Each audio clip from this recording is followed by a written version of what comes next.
Class 10 এর প্রিয় শিক্ষার্থীরা, আমরা এখন এই ভিডিওতে তোমাদের এই যে কোষে দেখি 1.2 এখানকার এই 4-এর দাগের সমাধান করি। পেজ 11 এখানকার আমরা এই 1 নম্বর অঙ্কটি এখন খুবই সহজ সরলভাবে আলোচনা করে সমাধান করব। তো প্রিয় শিক্ষার্থীরা, তোমরা মনোযোগ সহকারে দেখো, অবশ্যই তোমরা ভালোভাবে বুঝতে পারবে। এখানে আমরা দেখতে পাচ্ছি 1 নম্বর অঙ্কটিতে 3y² বিয়োগ 20 সমান 160 মাইনাস 2y²। ঠিক আছে, দেখো এই অঙ্কটি খুবই সহজ। এই যে এভাবে করতে হবে, বা দিয়ে প্রথমে এই সমান সমানের বা দিকে 3y² রয়েছে, আমরা 3y² লিখব। সমান সমানের ডান দিকে দেখো মাইনাস 2y² রয়েছে, সমান সমানের ডান দিকে রয়েছে, তো আমরা সমান সমানের ডান দিক থেকে বা দিকে নিয়ে আসব, মানে পক্ষান্তর করব। তো দেখো আমরা জানি যে পক্ষান্তর করলে চিহ্নের পরিবর্তন হয়ে যায়, মানে এই যে মাইনাস 2y² বা দিকে নিয়ে আসলে প্লাস 2y² হবে। ঠিক আছে, এই সমান সমান সমান সমান ডান দিকে এই 160 থাকবে, সমান সমানের বা দিকে মাইনাস 20 রয়েছে, ডান দিকে নিয়ে যাব, তাহলে প্লাস 20 হবে, পক্ষান্তর করা হলো।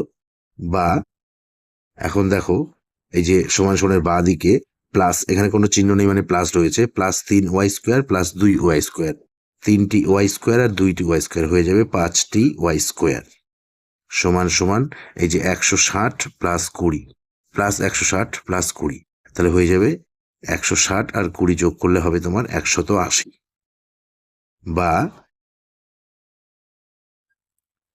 এখন দেখো এই যে y² লিখবো আমরা শুধু, সমান সমান ডান দিকে 180 রয়েছে, 180 লিখবো, আর সমান সমান বাঁ দিকে এই যে 5y², 5 আর y² গুণে রয়েছে। ঠিক আছে, তো আমরা সমান সমান বাঁ দিক থেকে ডান দিকে নিয়ে যাব। তো এখানে যেহেতু গুণে রয়েছে তো ডান দিকে গেলে ভাগে লিখতে হবে, এই যে এভাবে। ঠিক আছে, এখন আমরা এখানে কাটাকাটি বা ভাগ করব। তো দেখো 5-এর 5 কাটলে 1, এখানে 15-র 5 কাটলে 3 থাকবে 3, 30, 30-এর 5 কাটলে হবে 6।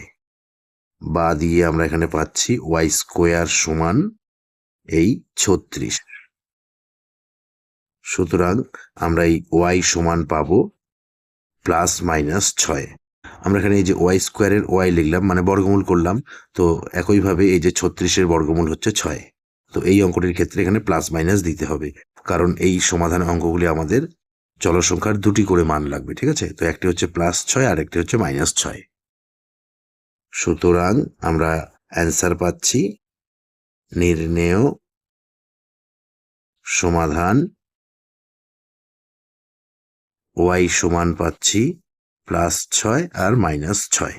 এই হচ্ছে আমাদের অ্যান্সার। তো প্রিয় শিক্ষার্থীরা, নিশ্চয়ই তোমরা অঙ্কটি ভালোভাবে বুঝতে পেরেছ। তো এই ভিডিওতে এ পর্যন্ত, ধন্যবাদ।